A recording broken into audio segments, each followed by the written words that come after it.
Well, Ashton Jeanty is going to be the top running back off the board, and he could be the highest running back drafted since Saquon went second overall to the Giants back in 2018. That was 7 years ago. Many mocks have him going number 6 to the Raiders after back-to-back first-team All-America seasons at Boise State.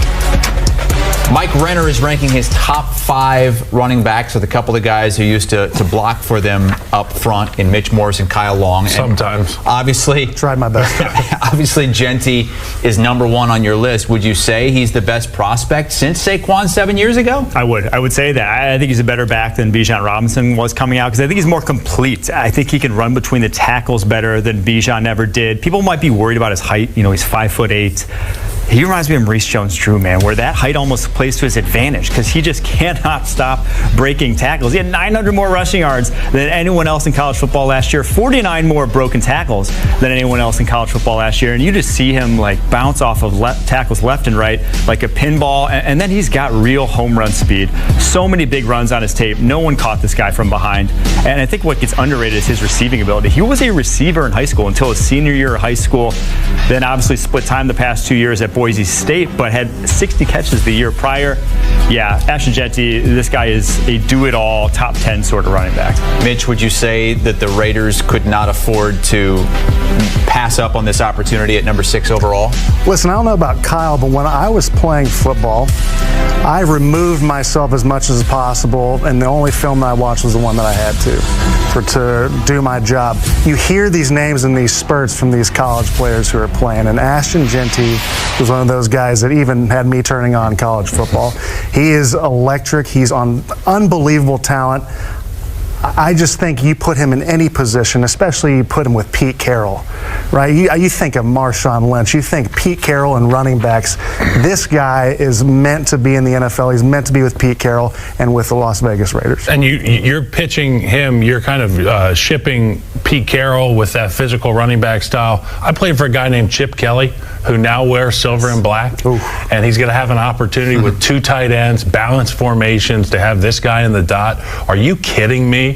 I love this. If I'm a Las Vegas Raiders fan, I'm jumping at the opportunity to have Jeanty be the first jersey I pick up at the pro shop. Because a lot of people think of Pete Carroll, or Chip Kelly, and they think like high-flying offense back with the Eagles. But no, they're a run-first. He's a run-first offensive coordinator. Pound the rock. Yes. Reggie Bush back in the day at USC. Number 2 ranked running back, according to Mike Renner, is Dylan Samson from Tennessee.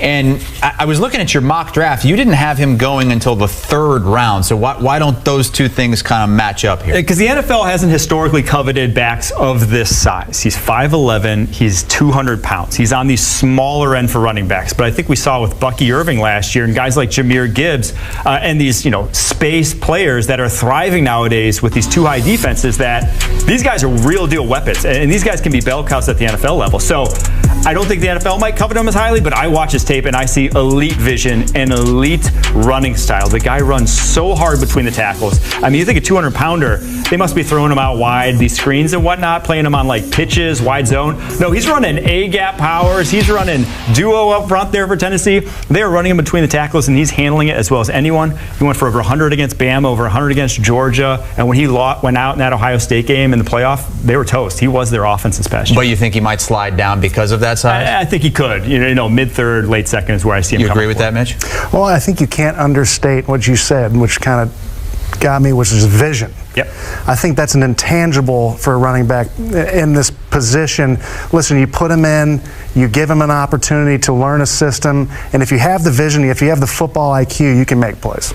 There's a ton of teams out there who are eyeing up this Ashton Jeanty character we were just talking about. They're going to miss out on the sweepstakes because he's going to be gone. Well, the Cowboys, to your point, for many months we were mocking the Cowboys getting Jeanty in the teens, but he's not going to be around there most likely, and Mike actually has him going to the Cowboys in the 3rd round. And it's something that the Dallas Cowboys have needed for a long time here. It's somebody that can tote the rock for them and be that staple in the part of their offense. And you talked about his vision. You talked about his running between the tackles, and the thing that stands out to me about this young man is his demeanor, the angle at which his body is set when he gets to the line of scrimmage. He's not accelerating, he's not getting up to top speed. I feel like he's at top speed with bad intentions interventions at the line of scrimmage. A guy he reminds me of in that regard, David Montgomery. There's a reason that he always falls forward for 4 or 5 yards and bounces off sometimes for 30 more. Number 3 ranked running back, according to Mike Renner, out of North Carolina, Omarean Hampton, and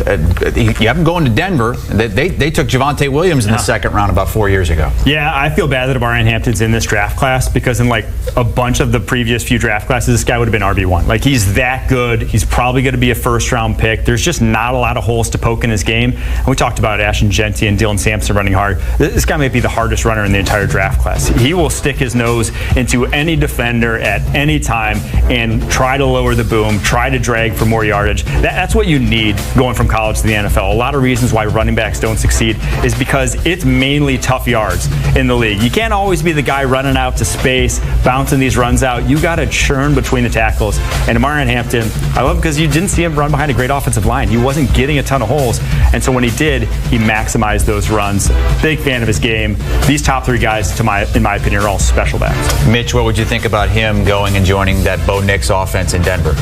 I love it. Listen, Sean Payton loves tough football players, and talking about an offensive line, there's no real offensive line besides maybe the Philadelphia Eagles or the Kansas City Chiefs I can think of a better landing spot to be behind than the Denver Broncos. Yeah, that's the main thing I think about is what kind of room are you going to come into? You look at a guy like Saquon Barkley, who had great success in the New York Giants organization with a lackluster offensive line. They dealt with some injuries. They dealt with a lot of bad things. He went to Philly. His game becomes exponentially better. You'd be like, oh my God, this guy's even better. To your point about playing at UNC with that kind of competition in Chapel Hill, he's going to look better in the National Football League, particularly in a place like Denver. A lot of it is about fit, and maybe Cam Scatterbo is one of those guys that needs to fit in a certain system. You have him ranked number 4. What do you think about that? Yeah, 100%. He is a limited back. He is not fast. We can all say that based off his tape. It's pretty obvious when you watch him, but as a between the tackles, as a short yardage, as a goal line runner, I think he's the best guy in this draft class because not only does he have the C type of thing in a 2-man sort of backfield where you got 1 speed back, 1 power back. This is as ideal a power back as you can get. Reminds me of an offensive lineman carrying the football, Mitch. I mean, the guy is just wild. Well, you can't tell me he's underassuming or unassuming after watching him play at the end of the year. Yes. Like you said, his grit, his toughness, the way they fed him the ball in those big moments. Listen, he's got a little moxie, he's got a little swagger, and that's something you want when you need those nitty-gritty yards to fall forward and get those first downs. Hey, can we just pull up a big picture of this guy's face? Because there's some football players, looks like an all you got to do is look at their head, right? Yeah. You know, there's some guys you look at him and you go, yep, that's a football And his player. dad's head is exactly the same. First time guy, I right? saw Cam, I said, I bet that dude is pretty tough. And you know what? You take a look at the film and all these big runs that he's busting. Obviously, you pointed out the fact that he doesn't have that elite top-end breakaway speed. Every single one of his teammates are hustling and bustling to get downfield to block for young Cam Scatterbo. It speaks volumes about his character. I love him. I can't wait to watch him in the National Football League. Joe Shane said the Giants don't necessarily need a quarterback, but you have them taking a running back here. Is that a position that they're going to focus in on, you think? Yeah, they have an interesting running back group there. Tyrone Tracy, who was a former wide receiver that showed some flashes, but he still has some issues in terms of his vision. That's going to be the case when you're a wide receiver turn running back. And then Devin Singletary, who's a vet, but you kind of know what you're getting out of him. I think this is a different sort of back that would play really well and complement Tyrone Tracy really well in that backfield. All right, we're going through Mike Renner's top 5 running backs in the draft, which is a week from tomorrow. Number 5, Trevian Henderson from Ohio State. He was the number 1 ranked running back in the 21 class. Over 100 carries all 4 years in college. Yeah, I mentioned your running back by committee with Scatterbo as your power back. This is the ideal speed back. He is your space back, and he is exceptional on third downs, whether it's receiving or in pass protection, where in my opinion, and a lot of people's opinions, if you just watch this guy, he's the best pass protecting back in this draft class. Physical as can be and has home run hitting ability. Now, he's never been a bell cow at Ohio State. He's always been kind of, like I said, a running back by committee sort of guy, but in that role, he is as good as it gets in this draft class. And then they just rave about him. The guy is a personality in a locker room. He is going to be a leader and is going to do everything right every day. That's going to get you in the good graces of a coaching staff. Mike's got him second round to your Bears. Love that. Yeah. We'll take him. I saw what he did against the Oregon Ducks. I don't want to see him on anybody else's team but mine from now on. 2 things offensive linemen love: running backs who are cool and you can hang out with. And secondly, they can pass protect. That's how you get respect. That's how you get the respect. So underrated. All right, guys. Mike Renner's top 5 running backs. You can find his latest